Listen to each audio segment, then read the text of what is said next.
7.5 लाख लोग भारत की धरती पे आज भी 70 साल से बगैर नागरिकता के रह रहे हैं। किसी लोकतंत्र के दीवाने ने किसी जेएनयू में, आईएमयू के अंदर, जामिया में कहीं इसके लिए सवाल नहीं खड़ा हुआ? और क्यों नहीं हुआ? और उन्होंने नहीं किया तो आपने क्यों नहीं किया? आपने भी सोचा जम्मू कश्मीर का मामला है, क्या फर्क पड़ता है? उस वक्त की मानसिकता को सोचिए, एंटी हिंदू, शुद्ध एंटी हिंदू। और आज की घटना से मैं इसलिए साबित करना चाहता हूं कि आप प्लीज कुछ ना करें, 5 लोगों को यह सच बात बताइए। अब तो एवरीथिंग इज ऑन रिकॉर्ड। मैं जो कह रहा हूं कोई ऐसा नहीं कि वो मेरे पास है, सुप्रीम कोर्ट में पीआईएल पे जाइए, ढूंढ लीजिए क्या लिखा हुआ है। जम्मू कश्मीर का संविधान ढूंढने से नहीं मिलता आपको, 90% उर्दू में छपा है, वही मिलता है। आपने 7.5 लाख लोगों को, हिंदुओं को, डोगरास को, सिखों को, बौद्धों को, जो वहां से लुटे पिटे आए थे, वो जम्मू की सड़कों पे 70 साल से रह रहे हैं। वो लोकसभा में वोट दे सकते हैं, लेकिन अपने राज्य में न तो रह सकते हैं, न जमीन खरीद सकते हैं, न कारोबार कर सकते हैं, न राज्य की कोई स्कीम उनको फायदा मिलेगा। इस स्थिति में 7.5 लाख लोग दुनिया के सबसे बड़े लोकतंत्र में रह रहे हैं। किसी की आत्मा नहीं इस बात के लिए झकझोरती है कि हम कितने मुर्दा लोग हैं, हम कितने खामोश लोग हैं कि सिर्फ हमारे घर के अंदर समस्या हो जाती है, उस दिन हम कहते हैं नहीं नहीं नहीं नहीं, अब हमें राष्ट्र की चिंता होने लगती है। ये मुर्दा कौमों की निशानी है। आपने आवाज उठाई होती तो जो कुछ आज बंगाल में हो रहा है, बिपिन चंद्र की धरती, टैगोर की धरती में आज क्या हो रहा है, आज भी हम सोचते हैं वो काम करेंगे, इनका काम है। अरे अपने अंदर के गुस्से को एक्सप्रेस करने के लिए कहीं खड़े होकर के चिल्लाइए। और अगर चिल्ला नहीं सकते हैं तो जो चिल्ला रहे हैं उनके साथ खड़े हो जाइए, कम से कम इतना तो करिए भाई। हेलो दोस्तों, भारत दुनिया का सबसे बड़ा लोकतंत्र है, लेकिन इसी सबसे बड़े लोकतंत्र की सबसे विशाल आबादी यानी कि सनातनियों को 70 वर्षों से तरह तरह के छल प्रपंचों और आतंकवाद से व वोट के लिए जात पात में बांट करके जिस तरीका का शोषण और उत्पीड़न बहुसंख्यकों का हुआ, वैसा दुनिया में कहीं देखने को शायद ही मिलता होगा। जिस देश को आज भी 70 वर्षों बाद आतंक का मजहब यानी धर्म पता नहीं चल पाया, उसको आरएसएस जैसे देशभक्त संगठन से डर लगता हो। कमोबेश 7 दशकों तक सरकारों की यही मानसिकता रही। जाते जाते तो एक अनूठा प्रयोग एक विदेशी महिला के शासनकाल में, अप्रत्यक्ष शासनकाल में कर दिया गया, जब मौनी बाबा ने भगवा आतंकवाद को सामने लाकर सनातन को बदनाम करने का कुत्सित प्रयास किया। यह बिल्कुल मत समझिएगा कि यह पाप करने वाले सारे विधर्मी थे। इन सभी सनातन के खिलाफ काले कारनामों में बड़ी संख्या में हिंदू भी मददगार थे। इन सब के कारनामों का खुलासा किया है राष्ट्रवादी चिंतक पुष्पेंद्र कुशेर जी ने। आइए सुनते हैं पुष्पेंद्र जी को। हम दुनिया के सबसे बड़े लोकतंत्र हैं भाई, लेकिन क्या इसके लिए वो जो नोबेल प्राइज विनर है उन्हें सवाल पूछा? क्यों नहीं पूछा? मेरा सवाल ये क्यों नहीं पूछा भाई? क्योंकि जिनको नागरिकता नहीं मिली है उनका धर्म कुछ और है। तो मैं ये कम्युनल चार्ज लगाऊं इस देश के अंदर कि इस देश का इंटेलिजेंसिया सेलेक्टिव है। तबरेज की खबर के ऊपर देश में आक्रोश फैलेगा और सक्सेना और त्यागी के मर्डर जो दिल्ली में होंगे उसके बारे में कोई बात नहीं होगी। उसकी बात उठाना कम्युनलिज्म है। 7.5 लाख लोग भारत की धरती पे आज भी 70 साल से बगैर नागरिकता के रह रहे हैं। किसी लोकतंत्र के दीवाने ने किसी जेएनयू में, आईएमयू के अंदर, जामिया में कहीं इसके लिए सवाल नहीं खड़ा हुआ? और क्यों नहीं हुआ? और उन्होंने नहीं किया तो आपने क्यों नहीं किया?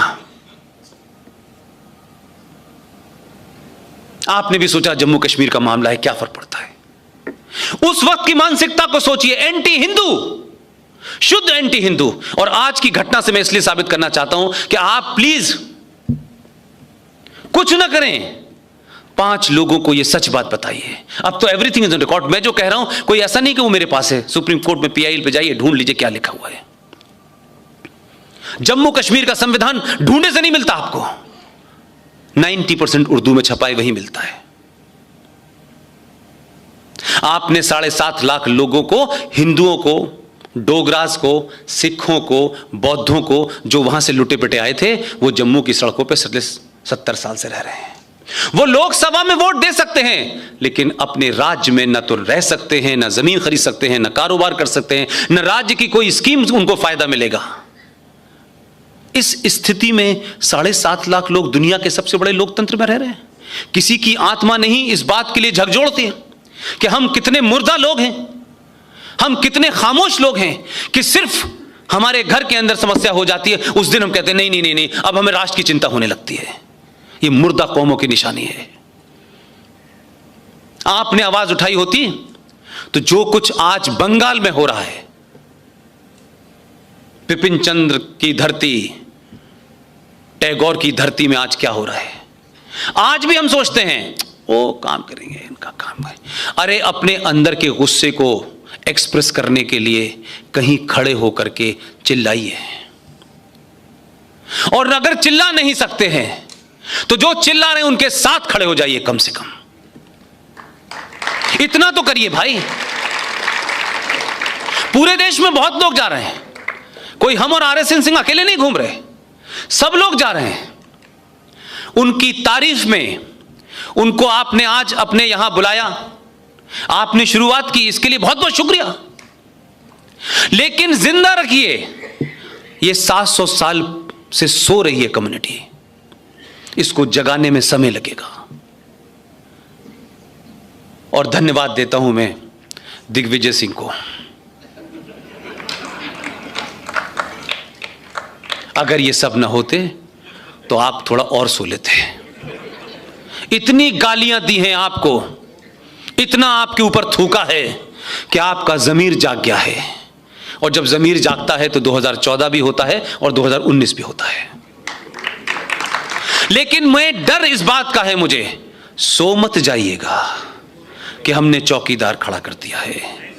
इतने सारे चौकीदार दुनिया में, हिंदुस्तान में होने चाहिए कि अगर एक जाए तो 5000 खड़े हों लाइन से। एक चौकीदार पैदा मत कीजिए, उसके भरोसे मत, उसका जो काम है वो कर रहा है, लेकिन हर गली में चौकीदार होना चाहिए। इन मुद्दों को उठाना आपकी जिम्मेदारी है, बंगाल की जिम्मेदारी है, कन्याकुमारी की जिम्मेदारी है, देश के हर कोने में बात होनी चाहिए। जब एक छोटी सी घटना तबरेज की यूएनओ के अंदर डिस्कस होने लगती है, भारत का प्रधानमंत्री लंदन में जाता है, उसके खिलाफ धरना प्रदर्शन होने लगता है, आपको किसने मना किया है? आप जाइए, जो हिंदू में मुसलमानों का काम कर रहे हैं उनसे कहिए ये खबर भी छापो भाई। ये खबर कैसे नहीं होगी और वो बड़ा पेपर कहलाएगा? आपको गली गली लड़ना है। आपकी लड़ाई 23 मई 2019 में समाप्त नहीं हुई, शुरू हुई है। मैं पहले कह रहा हूं, सरकार आएगी जाएगी, सरकार के बने रहने नहीं बहने में बहुत सारे कारण होते हैं। समाज जब जागृत हो जाएगा तो हर दिन सरकार आपकी होगी, हर बात पूछेगी। सरकार डरेगी कि अगर इनकी बात नहीं मानी अगली बार उतार देंगे। ये डर अपनी सरकार में भी पैदा कीजिए, इसलिए उसे डराइए धमकाइए, लेकिन उतारिए मत। क्योंकि आप तो इतने महान लोग हैं कि प्याज के दाम बढ़ गए, आपने सरकार गिरा दी। अब दुनिया सोचती होगी यार ये कितने महान लोग हैं, प्याज के दामों पे सरकार गिरा देते हैं आप। प्याज जो है 5000 साल पुरानी सभ्यता से महंगी चीज है, ये गिर जाए कोई फर्क नहीं पड़ता, प्याज के दाम पे गिरा देंगे हम। इसलिए प्लीज अपने पुरुषार्थ को जगाइए, अपनी सभ्यता पे गर्व कीजिए। 1947 में भारत पैदा नहीं हुआ और जो पिताजी ने बताया था वो चले गए हैं। लिहाजा आप मानिए, भारत कई कई सदियों सदियों अनंत काल से है। ये जो इलाहाबाद में कुंभ हो रहा है ये 1947 में शुरू नहीं हुआ है, अनंत काल से चल रहा है। और क्योंकि इस बार समाज अपने थोड़ा जिंदा होने का एहसास करा रहा है, तो इस बार के कुंभ में कोई पिन नहीं गिरी, कोई चीख पुकार नहीं सुनी आपने। 26 करोड़ लोगों ने डुबकी ली, लेकिन कोई डूब के सब बाहर ऊपर आ गए। सब कुछ वही था, व्यवस्था भी वही थी, लोग भी वही थे, लेकिन जो बैठा था वो भगवे के अलावा कुछ पहनता ही नहीं है। असर पड़ता है, आप क्या खाते हैं, क्या पीते हैं, क्या सोचते हैं, क्या पहनते हैं, उसका फर्क पड़ता है। जिस दिन आप भगवा पहन लेते हैं, एक्सेप्शन छोड़ दीजिए, वो हर दुनिया में होते हैं, आप कुछ घटनाएं नहीं कर सकते, उसका दबाव होता है आपके ऊपर। लिहाजा अब लोग ये बता रहे हैं, ढूंढ ढूंढ के ला रहे हैं कि ये कुंभ जो है ये साइंटिफिक है, और प्रूफ कर रहे हैं वो साइंटिफिक है। इस पे तो कोई दो राय नहीं है कि 12 साल बाद क्यों होता है, इसी समय क्यों होता है, उसका क्या रीजन है। मैं उस साइंस में नहीं जा रहा, लेकिन है साइंटिफिक कि आपके धर्म की और धर्म और मजहब में फर्क होता है। ये भी गलतफहमी दिमाग से निकाल दीजिए। धर्म अलग चीज होती है, मजहब अलग चीज होती है, रिलीजन अलग होता है। हमने दोनों चीजों को मिक्स कर दिया है, क्योंकि गांधी जी ने तो हमारे भजन में मिक्स कर दिया है। तो मिलावट तो हमें बचपन से मिली है। धर्म एक अलग चीज है, रिलीजन एक अलग चीज है। सेकुलरिज्म की भी डेफिनेशन इस देश में गलत बता दी गई कि सेकुलरिज्म का मतलब है धर्म निरपेक्ष, सेकुलरिज्म का मतलब है पंथ निरपेक्ष। धर्म नहीं होता। धर्म मेरा यह है कि मैं जो काम कर रहा हूं वो करूं ईमानदारी से, ये मेरा धर्म है। इसलिए हमारे यहां धर्म को प्रधान कहा गया है। धर्म ही सब कुछ है। धर्म का मतलब पूजा पाठ नहीं है, घंटी बजाना नहीं है। ऐसी एक शब्द है जो पातंजलि से ड्राइव हुआ है। ये पातंजलि नहीं साहब, ये वाली नहीं जो उठक बैठक कर रहे हैं आजकल, मैं उनकी बात नहीं कर रहा। जो पातंजलि में अहिंसा का जिक्र आया है, उस अहिंसा का अर्थ है आपके अंदर किसी के प्रति द्वेष नहीं होना चाहिए।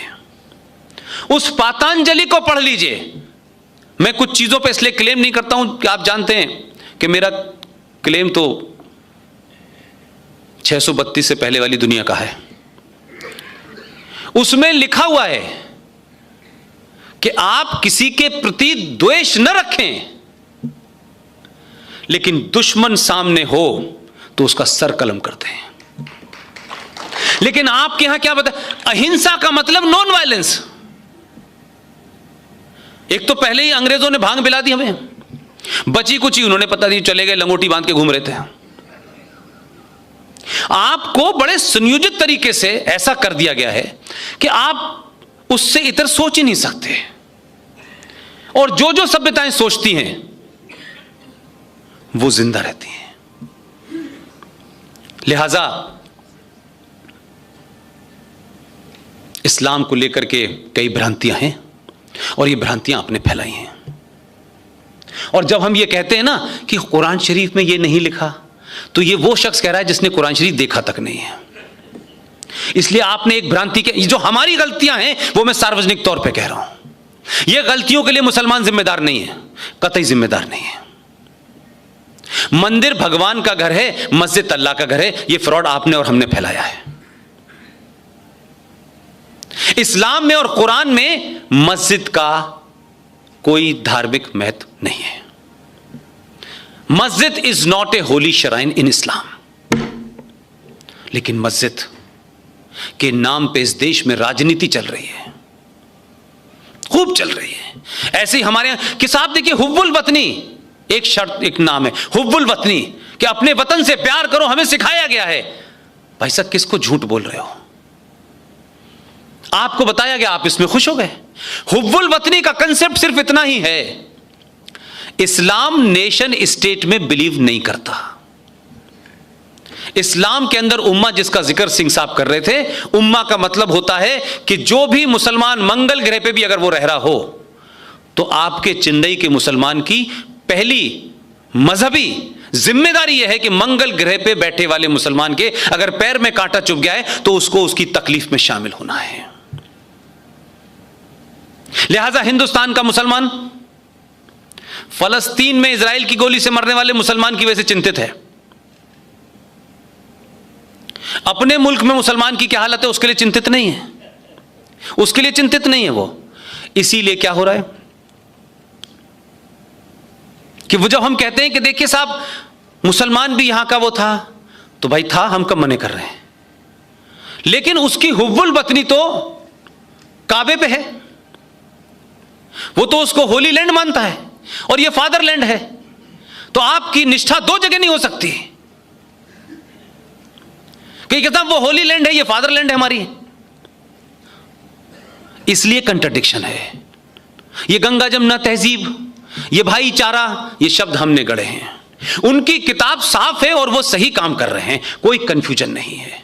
और जिन लोगों को ये गलतफहमी है हमारे सब समाज में कि देखिए कुछ लोग आतंकवादी होते हैं, सारा समाज नहीं होता। जो लोग अपने रसूल और नबी की तस्वीर अगर कोई गलत बना देता है उस पे भड़क जाते हैं, आग लगा देते हैं, फतवा जारी कर देते हैं। वो लोग इस पे सच क्यों नहीं बोलते हैं?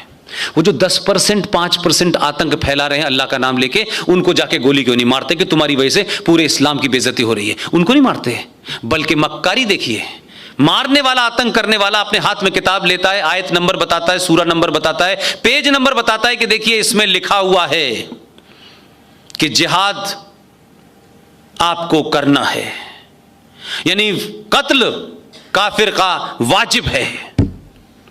जब वो ये बताता है और कत्ल करता है तो ये जो 10% हैं जावेद अख्तर और शबाना आजमी, ये 90% चुप होते हैं और कहते हैं कि देखिए ये जो बोल रहा है ना आदमी, इसका ये मुसलमान नहीं है, ये मुसलमान है ही नहीं सर। जैसे ही वो मुसलमान यहूदी की गोली से मारा जाता है तो फौरन 4 आदमी उसका जनाजा निकालने चल देते हैं कि भाई आखिरी जो राइट्स हैं वो होने। उसके बाद पता चल जाता है ये मुसलमान है। अगर ये पहले पता चल जाता तो ये समस्या ही नहीं होती। तो बार बार मैं ये कहता हूं कि ये जो आतंकवाद का धर्म नहीं होता, जो भी कहता है वो कितना भी बड़ा आदमी हो, वो सबसे बड़ा फ्रॉड है और वो भारत के खिलाफ षड्यंत्र में शामिल है। आतंकवाद का धर्म होता है, साफ साफ होता है, कोई कंफ्यूजन नहीं है। चोरों का, उचक्कों का धर्म नहीं होता, डकैतों का धर्म। दोस्तों, अब आपको अच्छे मुसलमान और बुरे मुसलमान के फ़र्क से निकलना ही होगा। यह इसलिए कह रहा हूँ कि दरअसल ये वही लोग हैं जिन्होंने भारत के बंटवारे के समय 90% से ज़्यादा संख्या में पाकिस्तान बनने का समर्थन किया, लेकिन ये गए नहीं।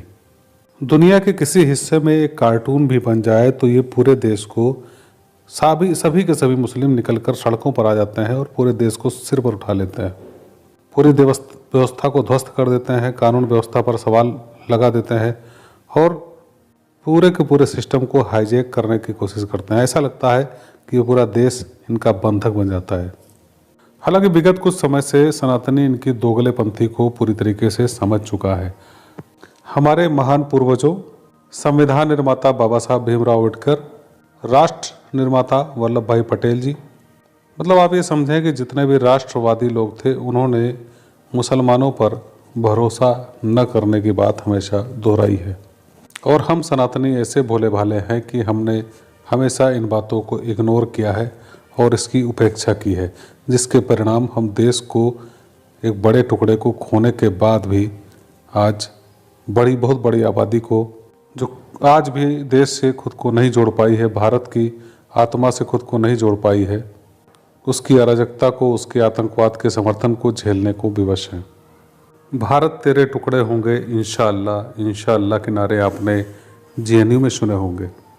इस तरह का जिहादी शोर जब चरम पर था, उसी समय आपने दिल्ली में एक ऐसी सरकार बैठाई जिसके बाद ये आवाज़ें धीरे धीरे खामोश होनी शुरू हो गई हैं।